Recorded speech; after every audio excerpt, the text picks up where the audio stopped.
sports. Man, first of all, I just wanted to clear my love for The Pivot. I absolutely love that show. I've watched almost every episode. I have my favorites. I have the Alex Rodriguez episode I watched a bunch of times. A lot of free game on there. But I'm just proud of those brothers and how they came together in a tense situation going against I Am Athlete. And I really want to do a deep dive on that. But I'm going to get to the topic of this particular episode. So, Deion Sanders went on The Pivot. It's his first appearance. He had been on IAA before, and I Am Athlete is what I'm doing for the acronym. But it's his first time actually on The Pivot. Now, the interview is an hour and 11 minutes. I'm going to summarize it in case you just don't want to, sit through it. And the important thing is I'm going to summarize the stuff he's not talked about at length or much. Because if you've seen a few interviews, there are a few narratives and things he leans on from his past that can keep coming up. So I won't go over those things, but I want to first talk about his visualization.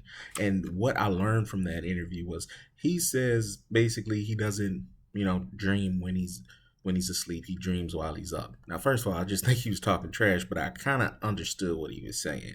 You got to visualize it no matter what state you're in, whether you're dreaming, whether you're up, whether you're having a coffee break, whether you're in a bathroom, you got to actually see it.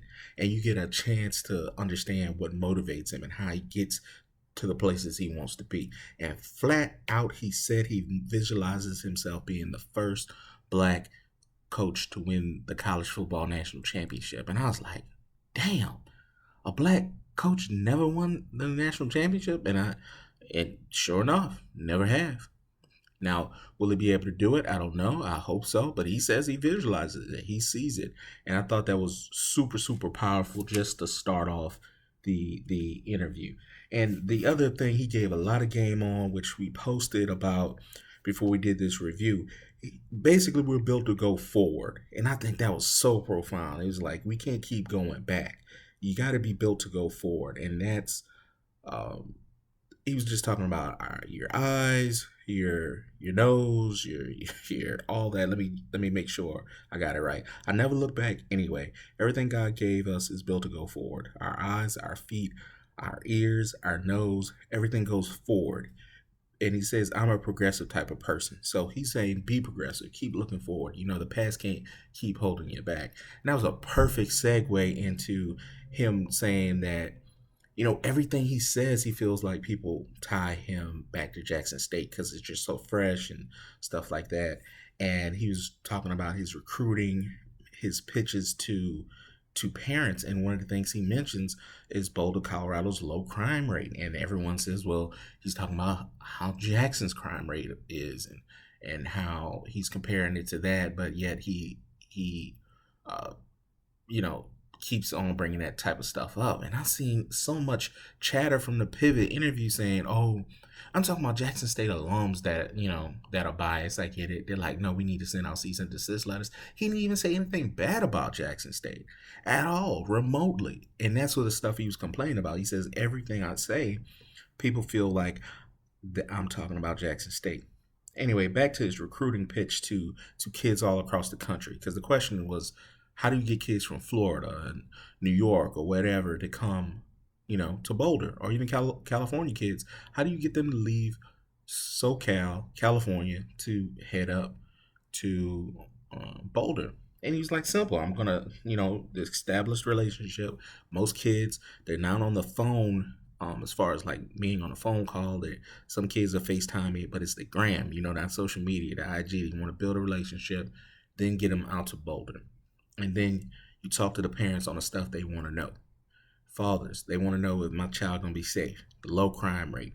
Then, fathers and mothers, the low crime rate. And then, are they going to graduate? He was saying that the Colorado Buffaloes have a 90% graduation rate. So I thought that was cool. And he rolled right into the recruiting bias controversy. That was he's looking for defensive linemen with single moms and quarterbacks from a 2-parent household. And we covered that on an episode prior. He said those are basically my preferences. He understands that a 2-parent household, a kid can be a dog, and one parent household, a kid can be a quarterback. It doesn't really matter. I, as I talked about, he was basically saying he's looking for himself because he was from a single parent household and how he had to make it on his own, and he wanted to retire his mom, and that's what drove him. Now this was the biggest thing and biggest part of the episode to me. Something he had never said before. He'd always talked about creating this character called Prime Time and him using it as a marketing tool or whatnot, but he actually talked about how it drove him, and not only saying, "Oh, I want to retire my mom. Oh, I want to, make sure she's straight or whatever." No, he was talking about how in high school no one came to his football games. No one that he knew personally in his family came to his football games. Monday through Friday, the games on Friday, his mom was working. She was hustling, working all these jobs to make sure Prime was straight. So that wasn't happening. His dad was a hustler. He's basically alluded to him doing his thing in the street, and he just never went to the high school football games. He had a stepdad, same thing, just wasn't interested. I don't know, just didn't go to his high school football games. An all American, I'm sure, like all phenom person, a cornerback of a generational cornerback, really the greatest cornerback of all time, did not have a family member in the stands. That's crushing, man. That's so disappointing. And he was saying that he was just as good as a baseball player. He got drafted out of high school by the Kansas City Royals as a baseball player. Couldn't get anybody to go to his baseball games, even though he understood, no wasn't gonna show up. I know he was a basketball player, ran track, all that stuff.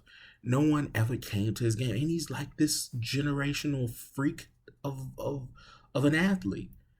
Can't have any support, and that's what you're saying. That's what built him up. He said he almost broke down describing it. It got to a point where he was like, "No one's here for me, so I don't need anybody to clap for me." And inversely, I don't care if anybody boos for me. So he was like, "I'm going to be great whether the crowd loves me or hates me."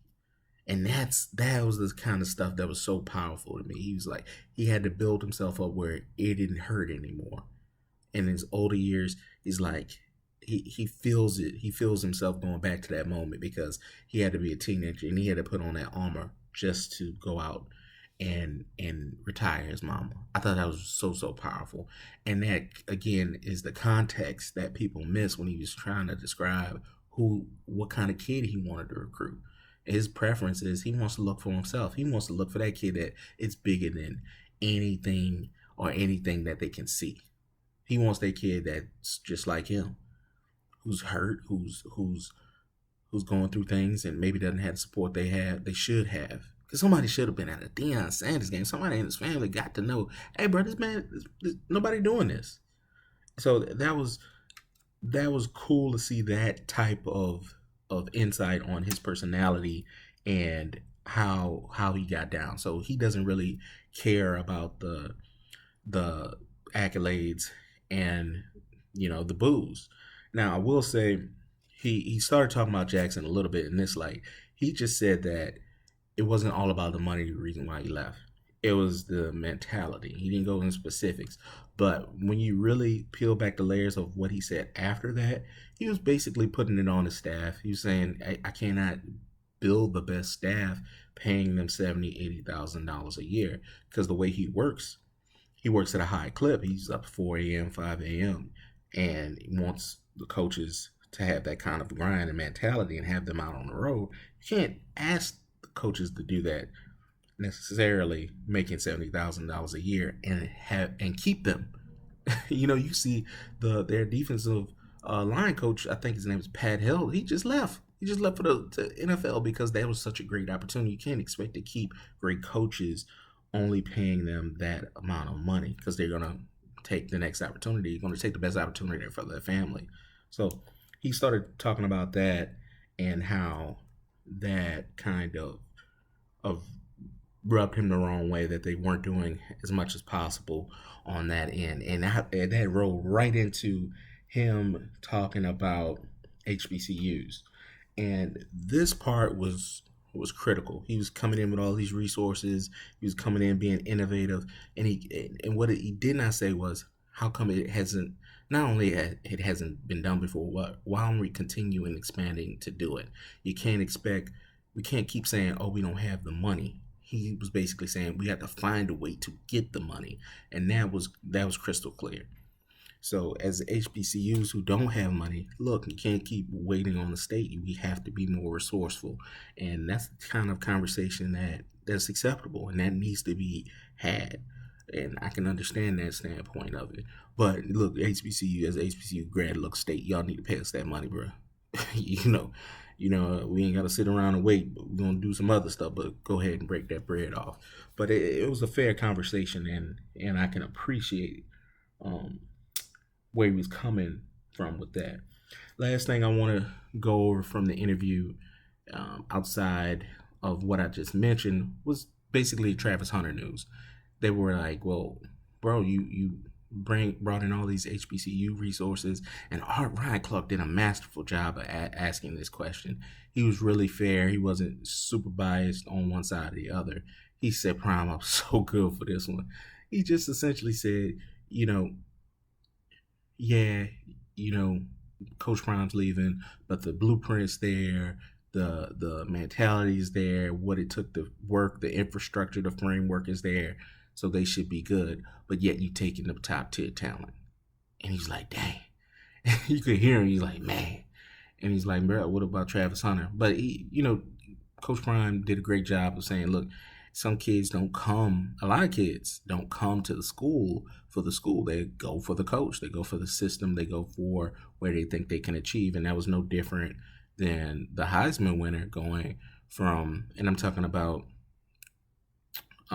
the USC quarterback going from Oklahoma to USC. It was no different than that. He's about to be the number one draft pick if everything goes right. So for him to go from Oklahoma and with Lincoln Riley, and Lincoln Riley got the head coaching job at USC, he didn't go to Oklahoma for the facilities and all that other stuff in the school tradition. He went to go play for Lincoln Riley, and when he went to USC, he went with him, and that was just comparable big time programs. Oklahoma is a legacy school. USC is a legacy school. There was no difference. The difference was the coach. And he signed up to play with the coach. And that's basically what he was saying about Travis Hunter. So I thought that was cool that he finally, shed light to that and brought his perspective on that and just let it know what it is what it is. So sorry. We would have loved, I'm sure Jackson State would have loved to keep Travis Hunter, but he came there to play for Coach Prime. This is the last part. I just thought it was an offhand remark. He was basically hyping up the band of Colorado. And then, it was a social media kind of controversy saying, he's trying to bring the HBCU feel to Boulder, Colorado and their band. To me, he made a big point of saying people keep talking about them. I see what you're saying, that they can't perform. But to me, that just lets me know that you don't need the accolades. You don't need the criticism, but you're still listening, and you're listening to it a lot. So my advice, which I'm sure he won't even worry about, but just stop listening to them. Like a part of going forward, like you were saying, is not listening to what people send you. I'm sure he's not seeking it out. People are sending him what people are saying, but man, don't worry about that. It's in order for you to be progressive and to move forward, stop worrying about what people are talking about a band. Like that, to me, that's stuff you don't need to worry about. Okay. Oh man, this was great. He finally addressed one of my only criticisms I had of him leaving Jackson State for Colorado. I am a former college football player. I just won, per se in my mind, I just won a SWAC championship. And if I don't know what's going on, you sit me down in the chair 30 minutes after we won, I'm excited, and you telling me you're leaving. To me, I thought the timing was just, it could have waited to the next morning. And I always thought, well, maybe it was just some kind of timing obligation and stuff like that. And he finally shed light to that. And I understand. He basically said they were under an obligation. They had to announce it. It was the transfer portal. There were different things that needed to happen as soon as possible. They couldn't keep waiting to announce him as the head coach for Colorado. So I can understand that, but my big thing is, why couldn't they just wait another day? Just not even another day, just a few hours. They won a championship at night. Have a 8 o'clock meeting the next morning. Tell them. I just thought they should have had the night to themselves. But hearing him give his explanation of it was understandable. Now I don't know the ins and outs of it. Apparently, it had to be right then and right now. And when is it ever a good time to say, yeah, I'm out? So I think I covered it all. Hopefully, you don't have to listen to both. I mean, not listen to both. I want y'all to listen to my episode for sure. But if you don't have the time to sit there and listen to an hour and 20-minute interview, I gave you a good summary of what happened, and everything I did not mention is because he's talked about it like a lot. Many, many, many, many, many, many times. So I didn't go over each and every little hiccup. All right, so let's keep. Oh, there's gonna be a Coach Prime season 3, right? No, season 4, whatever it is. 2 seasons at Jackson State, once one 2 or 3 seasons at Jackson State, and now we're gonna have the Colorado season. So that's confirmed. That's gonna be another Amazon Prime exclusive. They talked about that before, but I thought it was the first time I heard him actually say that. All right. So with that being said, I want to make sure I got everything possible. All right, y'all. That was it. Heritage Sports. Holla.